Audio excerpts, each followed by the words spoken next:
Hey, what's going on, everybody? Welcome back to another Grounded video. With the next update at the forefront of our minds with Grounded Obsidian releasing that recent termite video, I think I wanted to go over 10 of the things that I think we're going to see in the next update. So let's get started. Number 10, obviously, is going to be the termites. We're going to see the termites. They showed the video. They showed some of the shed area being completed. So hopefully they're a lot farther off than a lot of us think they are. With the update, maybe public test dropping in January, fingers crossed, and then the actual update coming in September or February rather. So that's number 10. And then number 9, we're going to roll right into that with the shed. And I think we're going to get an intro to the shed. I don't think the whole shed is going to be completed. For them to have that done just in the span of a couple months, I think would be a huge undertaking, especially if you guys have been over into the shed area and you see the deep cavernous area that they've terraformed down there. I think we're going to have a huge kind of dungeon-esque type base for the termites. So that's number 9. And number 8, we've got the anthill completion. I think there's still more to the anthill. They've got a lot of areas down inside there that show room for expansion. Now, expansion could mean just more molars hidden in there or something, or it could mean ant queen or something like that down there, which kind of ties into the next one. Number 7 is going to be the sandbox. Also, we know the sandbox isn't complete either because under the sandcastle, spoiler if you haven't seen it yet, there's a little cave down there with what looks like an explodable wall. So I think that may tie into the black anthill, or it could just be something else that's underneath the sandbox itself. So those are the few of the things. I think those will get completed, and I think we'll get an intro to the shed area. Next up, number 6, we've got more milk molars. This is going to be a given. I don't know how many milk molars we're going to have by the time the game is done, but I think we're either going to have more milk molars. I think they'll still add a few more because right now we still can't max out everything we can with the milk molars. So we're going to get more, and tying into that, hopefully we get some sort of ability to respec what we spent the milk molars on, a way to reset the points, basically. So that way, if we want to go in and change it, then we can. So if we're having a hard time fighting a boss or something, for instance, then we can go change it and put more in health or more into stamina or something like that. Now, if we're just building, then maybe we can throw more into stack size for consumables and resources and stuff like that.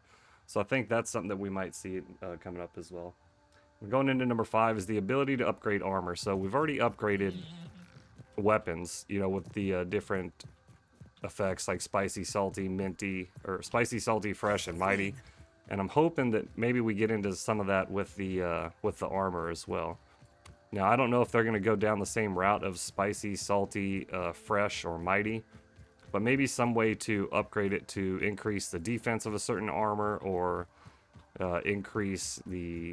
change the set bonus or something like that. I think the ability to upgrade armor, with how much they've already went into character customization, I think upgrading armor is going to be an obvious choice to go down, obvious path to go down. Number 4, we've got 2 or 3 more insects at least. Now, I found this interesting. I was looking at the feature board a few days ago, just perusing it to see if there's any new information. And one of the things they said in the Hot and Hazy content was a new passive insect called a meaty gnat. Now, I don't remember seeing any meaty gnats, and it says that they're in the game, so I think that's a mistake on their part.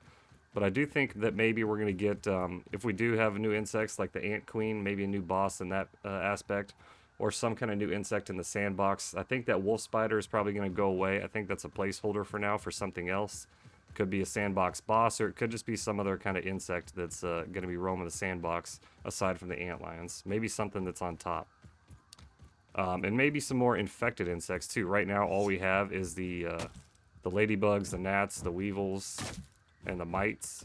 So I think maybe you see where the haze is spread. It's over by the stink bugs that are in that area, and potentially the wolf spiders over there too. Now that would be crazy to see an infected wolf spider. What kind of abilities are they going to get? Infected stink bugs, maybe orb weavers and stuff like that. I don't think we'll see any infected aphids, although that seems like that could be something easy that they would add since we do have the infected weevils. But who knows? But I think we're going to see at least 2 or 3 more insects, because with Hot and Hazy we saw 5 new insects total. So, and then roly-polies. I think we're not going to see just the sickly roly-polies. I think we'll see the healthy, more beefy roly-polies than they already are right now. So we're definitely going to see some more insects, and obviously the termites. We know that there's going to be at least soldier termites and worker termites. So something along those lines too. We're going to see some more insects. Another thing is revamped mutations. Now, this is something I think the community has talked about a lot, is with our mutations themselves. Like, a lot of them don't really do anything, or some of them should be classified as like passive uh, mutations. Now, if we have active mutations and passive mutations, I think that would be a lot better. Obviously, some of them like Chopper and Smasher and stuff like that, I think, or Rock Cracker and Grassmaster, stuff like these. When you've cut down so many pieces of grass or harvested so many rocks, you're not really gonna forget how to do that. So I think this is just something with attrition that if you do enough of, then it should just be a passive mutation. Now, I don't know if we're going to see more mutations. Obviously, I think we are before the game is done, but in the next update, I'm not too sure. Maybe one or two. It'd surprise me if we had more than that. And it's just some of them revamped. Like Daredevil doesn't really do a lot. Some of them just need to be fixed a little bit. So I think that's something that we could see in the next update. I'm not saying a complete rehaul or overhaul of the mutation system, but maybe something as an introduction to, work on down the line. And one of the other things I think is that since we have the sandbox and a quote-unquote hot biome that gave us the sizzling effect, I think it would be cool, and I think we may see it in the shed area, would be a cold biome. Now, I think just because they experimented with the sizzle effect and over there, something like that, I think we could see maybe like a cooler knocked over or a refrigerator open or something like that inside the shed. The shed's a pretty big area, so if you're going to have a bunch of stuff in the ground for the termites, I think we're going to need some stuff on top as well. So a cold biome that maybe when you're in there would introduce the freezing effect, and maybe we have to get some different kind of armor to keep that down, just like we do with the sizzle effect. I think that would be something cool as well.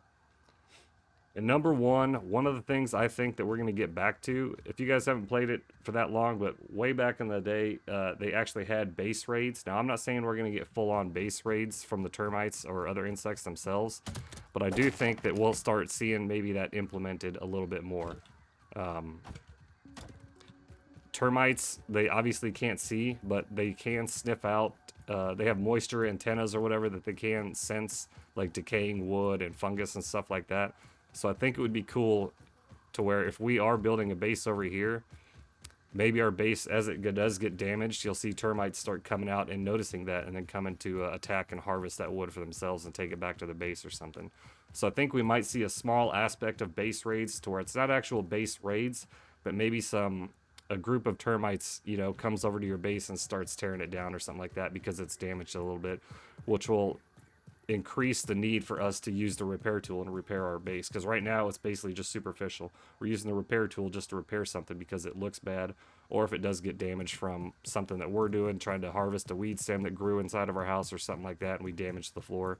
But I think that would be something that we're going to see in the next update. Maybe something along the lines, like I said, of just a few termites maybe scouting out for some dead wood or decaying wood or something like that.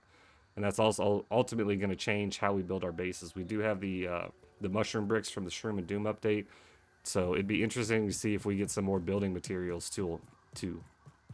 So those are 10 things that I think we might see at least glimpses of in the next update. Let me know in the comments below if you guys agree, disagree.